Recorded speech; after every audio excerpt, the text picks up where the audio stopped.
Good evening, everybody. Good morning and good afternoon.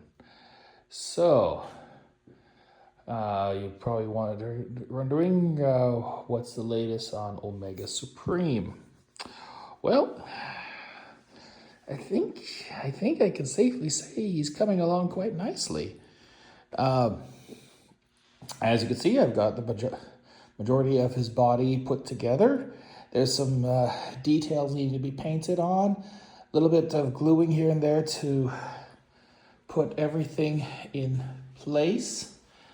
So I'm just going to kind of walk you through the costume so far. I have no idea of the weight. I imagine he's going to be somewhere in the 20, probably 30-pound range, I think, at least. I'm not sure. he's lots of cardboard and glue, hot glue, paint, these tubes, and some tops of bottles. So still some decisions I have to make. There's still a little bit of painting, as you can see. There's still a little bit that needs to be some touch up on. So I think, like I said, I think he's coming along quite nicely. So I'm just going to walk around a little bit, and then I'm going to give you the kind of the grand tour of all the different parts. I'll probably do this a couple different times as I get closer. I'm nearly finished. If you're wondering what the tube is from, it's a Rabaldar that I got at Valley Village, but it's an IKEA product. So if you want something similar, you could probably take a look at IKEA and see what they have. So this is Omega Supreme's claw arm, as you could probably guess. He's pretty much going to do a little bit of touch up here and there for paint on the claw parts, and I'm going to fill in some of the white parts there. Some of it's not going to be. I'm going to be covering some of that with a reflective material, because in the middle here is going to be a light that's going to be a kind of simulate a cannon, his laser cannon that he might have.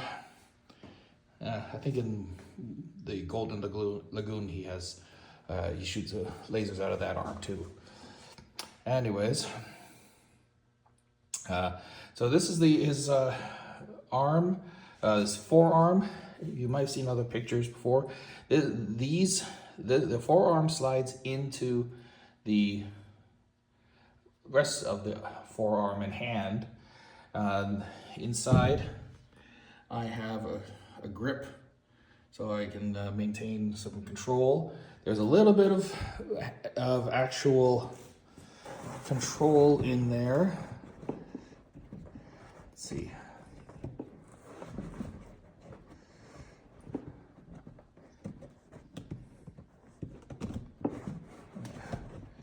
Some part a little easier to control than others.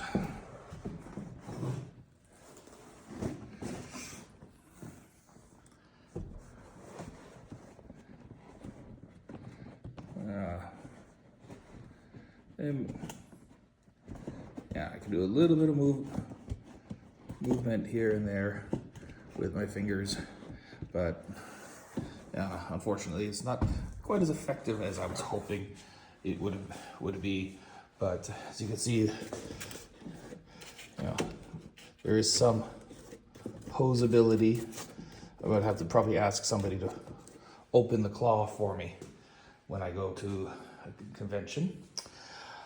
Over here we have his laser arm, the nozzle when he's in shuttle rocket mode.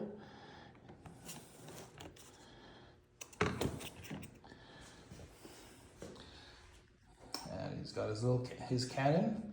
It's going to be a similar light that's going to be in the claw that I currently have inside of here. It's actually turned out quite bright. I'm gonna just turn off the light for a second here.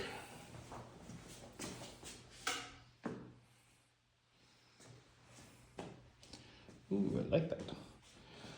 Kind of gives it a bit of a glowy feel to it. Maybe I could paint a little bit of the yellow in the inside or something to make it a little more laser-like. Anyways, so that's his laser cannon. Okay, I'm just gonna turn the light back on. Hope I don't trip over something. Alright. So yeah, I'll definitely be needing some help with this. There we go. Oh, yeah, magnets. Gotta re-glue that part. Okay. And these are the feet. So you're probably wondering how I'm going to put these on. Well, I'm probably going to follow what I did with Leader 1. If you've seen that video, he had some straps. I used some straps in the legs and attached them to a belt. Omega Supreme doesn't really have a belt area in the same way that Leader 1 did. So I have an old pair of jeans that what I'm thinking of doing, I'm gonna test this first, of course, is I've got the leftover straps from Leader 1.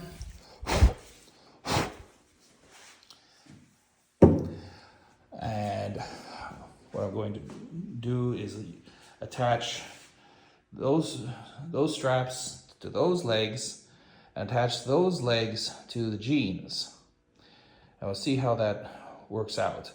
If that's the case, then the next step will be to make the upper portions of the legs and do the same thing so that I can then, I'll have not only the outside support for the legs, but also the inside here that needs to be supported because the inner side, I'm figuring out how to attach it so they're not flopping around when I'm trying to walk. Omega Supreme, his torso inside, there's actually two flaps, a flap for the front, flap for the back. For stability while he's standing like this, they're folded in to help hold him, keep him standing up. His shoulders,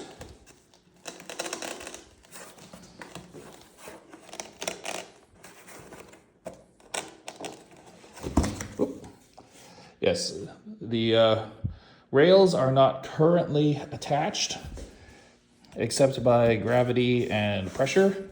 So probably I've got to figure out a way to fasten it, detachable fastening,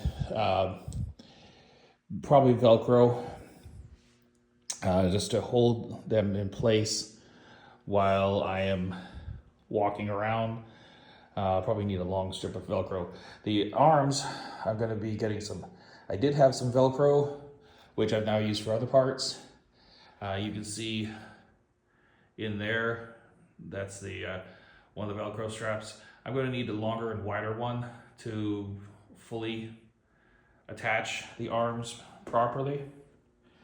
But yeah, the shoulders,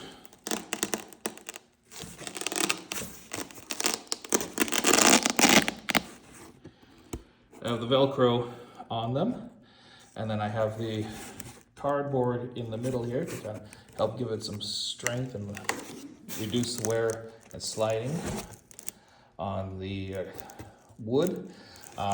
Again, I'm probably going to end up using more. I have to get some more Velcro because that's not going to be enough over the course of a day with all the running around I'm going to be doing.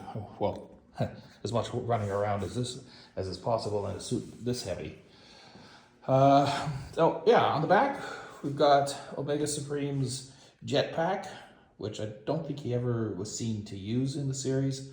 I've been watching a lot of the show, mostly his episodes, to get an idea of how it is and how he worked, and I don't recall seeing any thrust come out of these jets. Anyways, so yeah, so I've got the two rails, and as I said, they are currently not secured to anything, so they just slide right out.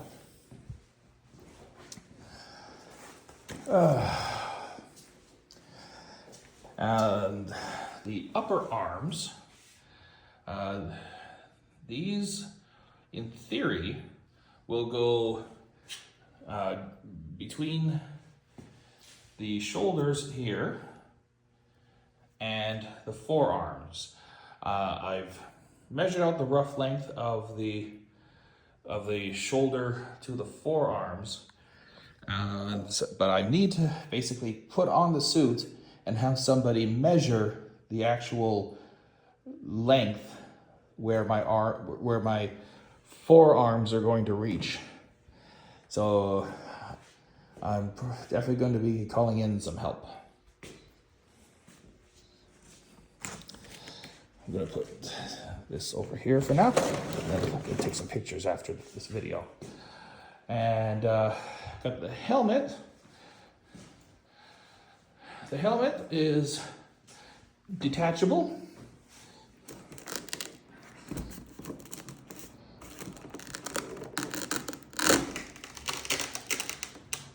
But as you can see, I've got to do a little bit more gluing of the yellow strips that are for the shoulders. Pretty happy with the look, to be honest.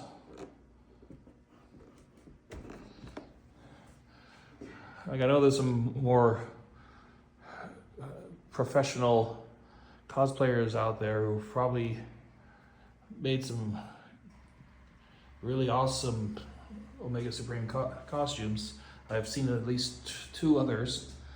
But I think I'm pretty happy with how this is going so far. Debated putting a light inside here, but it's so deep and there's no real way to light it up.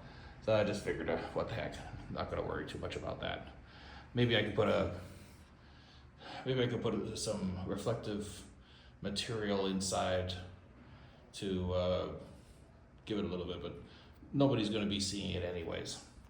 At least not, well, very few people. Anyways, so yeah, so these arms are, one thing I did was that these arms, the rocket parts, if you've got the original toy, this part and this part would separate, and these 2 parts would become the rocket and stand on top of each other. I kind of thought when in storage I could maybe make the the claw part strong enough to stand on its own. I don't think I'm going to risk that. It is just cardboard and wood after all. But yeah, I've still got plenty of painting to do, and I gotta make another decal for the Autobot emblem that's on here. As you can see, there's some touch-up paint needed. But, you know, I'm pretty satisfied with how things are going. And with any luck, I will have this ready before February and be able to show it off at Fan Expo. Anyways, that's it. Thank you very much. Have a good day and enjoy, and till all are one.